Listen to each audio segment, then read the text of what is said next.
உலக பூமி தினம் மிக முக்கியமான நாள். காரணம், நாம் இந்த பூமியில் இருக்கிறோம்.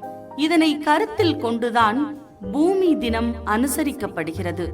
1969 ஆண்டு அமெரிக்காவில் உள்ள கலிபோர்னியா மாகாணத்தில் நகரை ஒட்டிய கடல் பகுதியில் எண்ணெய் கசிவு ஏற்பட்டது. இந்த கொடூர நிகழ்வின் காரணமாக 1970 ஆண்டு அமெரிக்க மக்கள் இணைந்து சுற்றுச்சூழலை பாதுகாக்க வேண்டும் என ஊர்வலம் சென்றனர். அதன் விளைவாக பிறந்ததே பூமி தினம். இவ்வுலகத்தில் நமக்கிருக்கும் ஒரே வீடு இந்த பூமிதான். இந்த பூமி மிக அழகானது. அப்பிரபஞ்சத்தில் மிக அற்புதமானது பூமியே.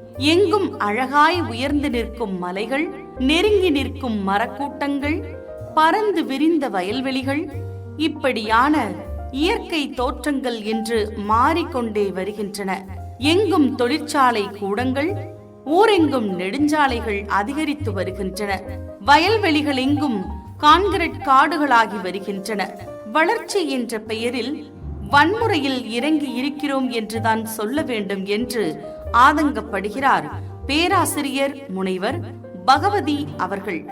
அவர் நாகர்கோவில் அறிஞர் அண்ணா கல்லூரியில் பேராசிரியராக பணியாற்றுகிறார். இந்த கட்டுரையில் அவர், இந்த பூமி பந்து, இதை நாம் நாசப்படுத்திவிட்டால் எங்கு போய் நாம் வாழ்வோம்?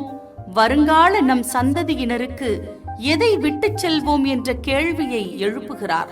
மேலும் நம் பேராசை காரணமாக இயற்கை துவம்சம் செய்து வருவதால் பூமியின் வெப்பநிலை அதிகரித்துக் கொண்டே செல்கிறது. இவ்வாறு அதிகரித்தால் இன்னும் 20 ஆண்டுகளில் கடுமையான உணவு தட்டுப்பாட்டை மக்கள் சந்திக்க வேண்டியிருக்கும். இது மனித இனத்தின் அழிவிற்கு வழிவகுத்துவிடும் என்கின்றார். பூமியினை காப்பாற்ற நாம் என்ன செய்ய வேண்டும் என அவர் விளக்கமாக சொல்லியுள்ளார்.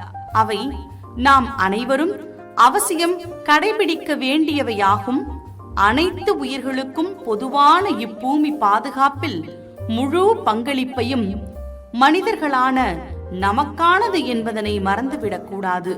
புவி காக்கப்பட என்ன செய்ய வேண்டும் என தெரிந்து கொள்ள இம்மாதம் நமது மண்வாசம் வாங்குங்க, வாசியுங்க.